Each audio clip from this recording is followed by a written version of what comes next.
Hey everyone, me again. What am I going to talk about today? I'm going to talk about Jedi's, right? And before we switch off, no, we're not talking about I'm not going to start talking about my favorite freaking Star Wars character. I'm going to. I love a um, metaphor. I love a metaphor when I remember how to say it, because like so. I'll let you into a little secret. I'm writing a bit of a book, right?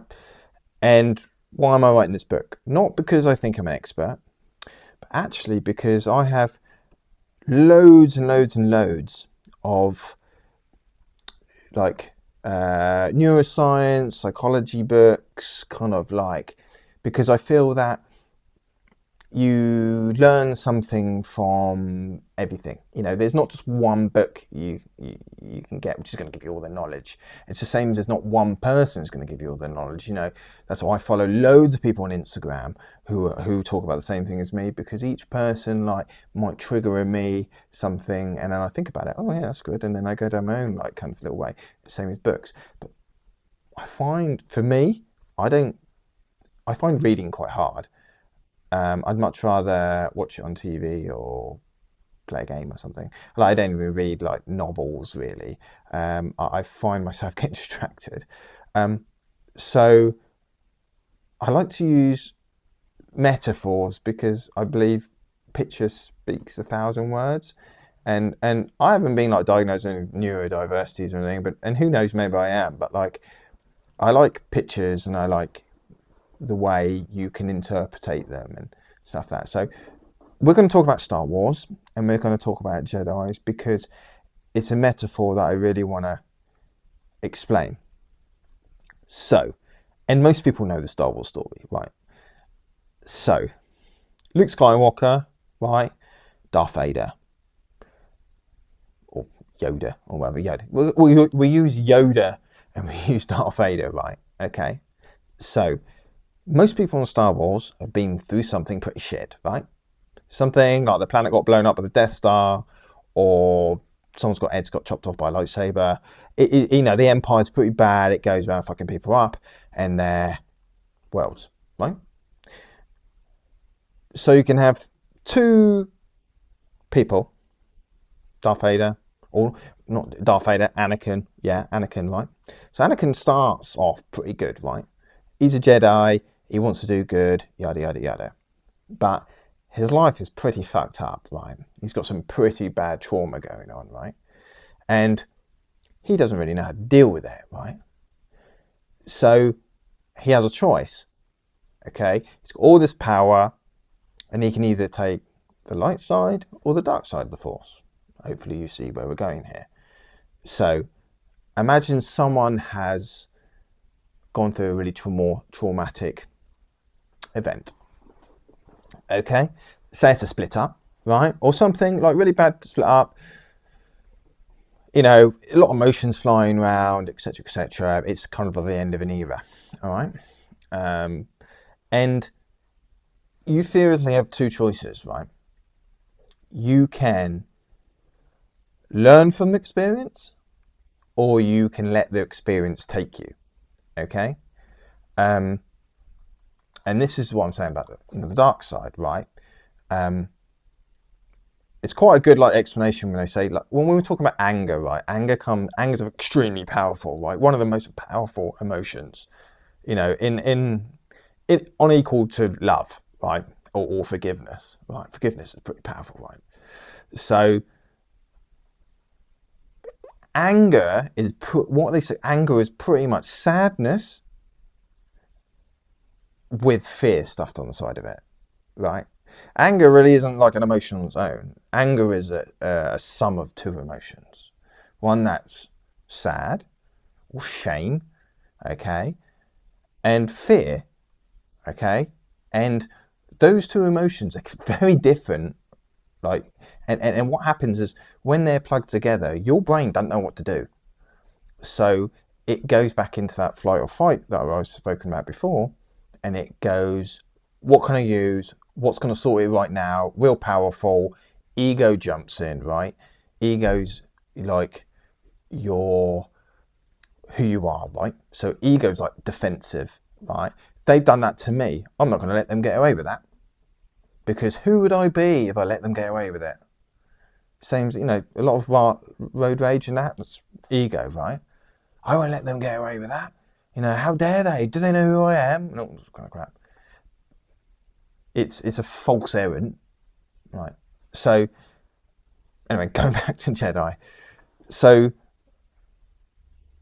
you will probably realise you got when you go to the dark side, the Jedi, yeah, you're really powerful, right?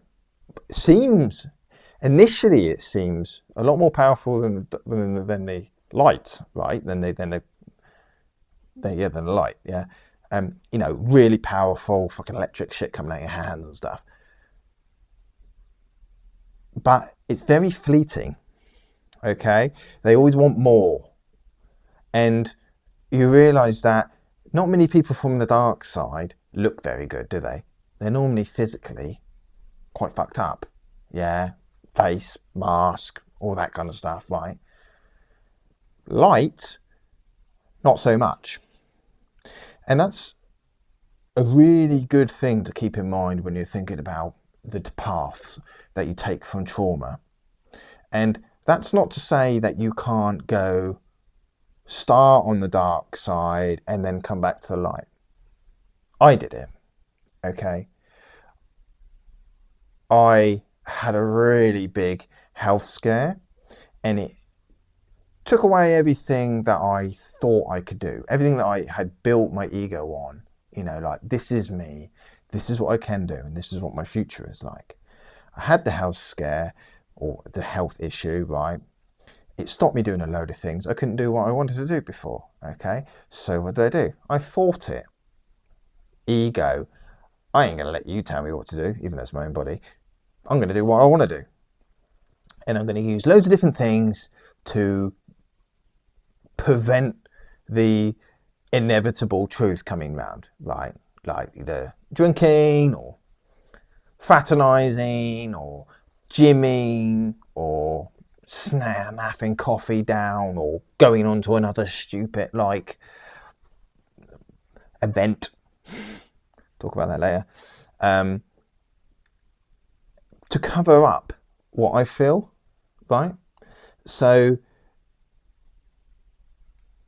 the light, so the way I talk about it is the dark side is very powerful initially, makes your ego feel good because it makes you feel like, yeah, I'm in control, I'm winning, yeah, but has extremely detrimental effect on you along the longer you're into it, okay?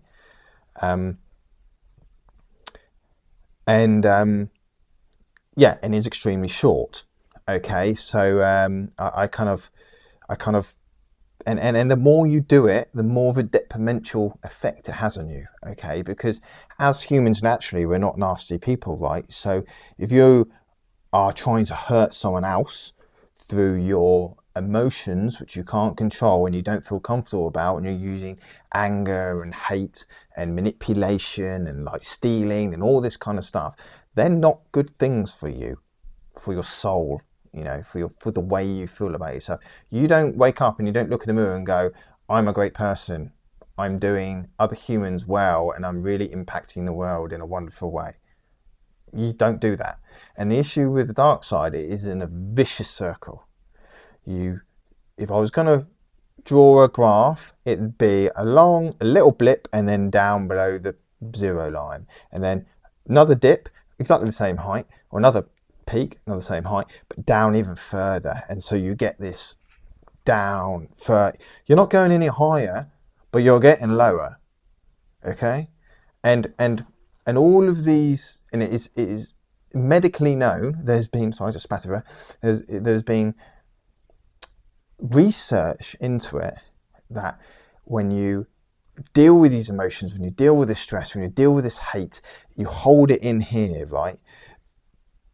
Because it's like self-regulating, it's self-producing, You know, like the more hate you feel, the more hateful you feel, the more pity you feel, and that produces hate. And hard done me. It's not my. It's like narcissistical. You know, I'm never wrong. It must be everyone else because I can never take responsibility for it. You know, I can never take responsibility for my part in that kind of. You know, it was all everyone else, because to take responsibility is difficult. You have to accept that you did something wrong and that you aren't perfect. And not a lot of people like to do that.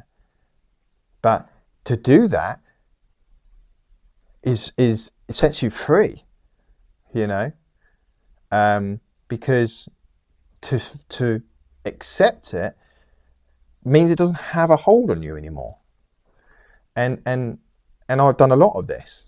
I've done a lot of looking in the mirror and a lot of being like, you fucked that up, and you were weak. You know, you did things. You can. You know, you let these things control you. You let this control you. You let your emotions run off of you. You know, and you hurt people.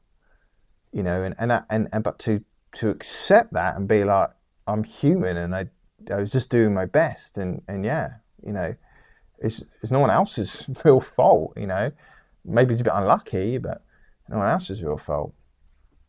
Whereas the light side, the route of acceptance, doesn't feel like initially like you're winning. Like sometimes you might have to just let people do things to you, or be like, I forgive you, which is difficult, right?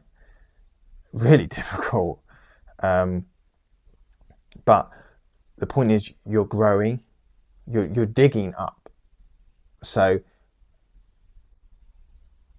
I always say, like, if you looked on a picture, another metaphor, and we both started at the same place, like flipping lemmings on the ground. Like when you take the side of emotional anger and manipulation and like the dark side, we call it, you feel like you're going up, but you're digging down. Okay, and even though on the light it feels like you're digging down, you're actually digging up. Okay, and we all want to get to the same place. We all want to get to that kind of like, see the light, you know, to burrow out of the darkness into light. Whereas the darkness ain't never going to get there, because they're burrowing down. And the further they go down, the further they're going to come back up. And there will be a time when they realise they got to come up. And unfortunately for a lot of people, that happens when they get a health scare. Because the ego is what's driving this kind of like dark side, right? This like, I will never give up. I will not take responsibility for this, like, because that means I have to accept that I was wrong, and my ego that I'm never wrong. The fucker about flipping the ego is that the big resetter for the ego, when the ego disappears, and believe me, it disappears and leaves you right in the shitter, okay, is health scare. Because the ego's built on the idea that you are invulnerable, and you're the center of the universe, and you're the most important person, and you're always right. And when you get a health scare, suddenly your hand gets taken out of your ass, slaps you around the face, and goes, well, do you know what, mate? You ain't a lot. You are just another human being. You know, vulnerable. You know, look how vulnerable you are. Look, you know, you can't do the shit you wanted to anymore. You know, oh, but I really want to. Well, you can't. Deal with it. You know, and there's another path to be taken. Then, you know, you either accept and become aware and be like, right, actually this is a time, you know, like this has been given to me, this is a gift, you know, this is a gift to me. It's like, it made me aware. You know, like I can teach people, like I can like share how, you know, like I've got to go through some real shit times, but when, you know, all of the growth I'm going to get through that, you know, I'm going to help people, and it's going to be great. Or you go the other way and just burrow deeper. But the weird thing about health, and you know, some people say, "Oh well, I'm healthy. I'm gonna get a health scare or something like that." It happens when you die as well. And if you're going to rely on one thing to happen, that 100% you know is going to happen, it's like the best lottery in the world, you know, like you're definitely going to win it enough, is that we're all going to die. And you don't just, unless you just die like that, and you don't know nothing about it, lucky you, the chances are a lot of us are going to be, it's going to happen. You know, we're going to feel it. We're going to notice it. You know, we're going to notice us getting something, or getting an illness or something like that, or, you know, you're getting old, and then we're going to have time to think. We're going to have time to think about the past. We're going to have time to think about our finite being. And then we're going to have no choice but to accept that our ego had us along for a ride. And then you're going to go through all this process. So it's going to happen. So when would you rather do it? I know I'd rather do it. I'd rather do it now, when I'm in my 30s, when I've still got time to live that life. You know, to live that full life, to live that life that isn't warped by the dark side. You know, like, I've still got time. Yeah, I may have spent like 10 years of my life fucking it up, or down the wrong path. But then when I got to like my 30s, you know, I got this condition, and then boom, you know, and I'm only just getting on the right route now, and I'm 38, 39, 40 this year. And people are like, fuck me, that's a long time. Is it? 10 years in your whole life?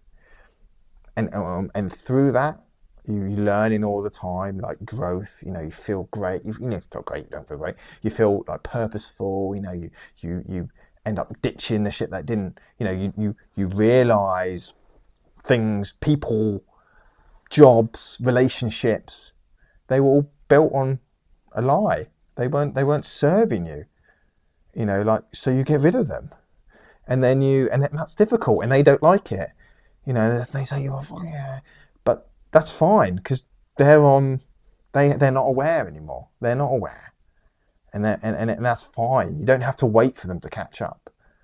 You know, you give them the opportunity by like trying to share what you've learned, but if they don't want it, then don't wait around for them. Don't wait around for them. Life's too short, right?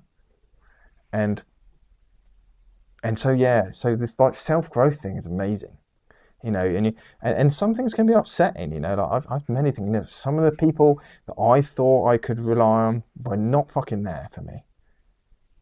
But then some of the people that I didn't even think were there for me. And they were there for me authentically. They didn't want anything. Okay, they loved me for who I was.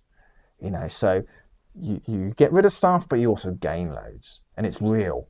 And I'd rather have 2 or 3 real things than 1,000 shit fake things. So that's the story of the Jedi. 2 routes, dark and light. One's very quick and feels satisfying at the time, but really fucks you up as you move forward through it. Yeah, and there's never ending, just a big loop. You know, there is no end. It's just a loop, infinity, leading to the inevitable end, and then you have to deal with it, which is not what I would want to be dealing with. I want to be surrounded by my family and my loved ones and the people that care about me, not thinking, so why have I done this? Why have I hurt all these people? Why have I fucked everything up? You know, or you take the light, which is like a mountainside where it feels half the time like you're taking 2 steps backwards and 1 forward, sometimes 3 backwards and 1 forward, and you're like, I'm never gonna like deal this. This is too hard. Give me the thing that's gonna make me feel better now. You know, or Instagram, blah blah blah. God, I still go on it. Of course I do. You know, I'm a human, and it's programmed to shit. You know, like powerful stuff. But there is a summit. There is a summit, and I'm still searching for that summit. But it's the journey, not the destination, right? Anyway, people, I really hope this kind of makes sense to you, and like that's why I'm kind of writing the book. I'm writing the book so with like these really like theoretically complicated things that everyone listens to and goes, whoa, that's too much for me. It's like kind of putting like, you know, kind of like images and metaphors for simple me. Anyway, it's nowhere near done yet, by the way. Just saying.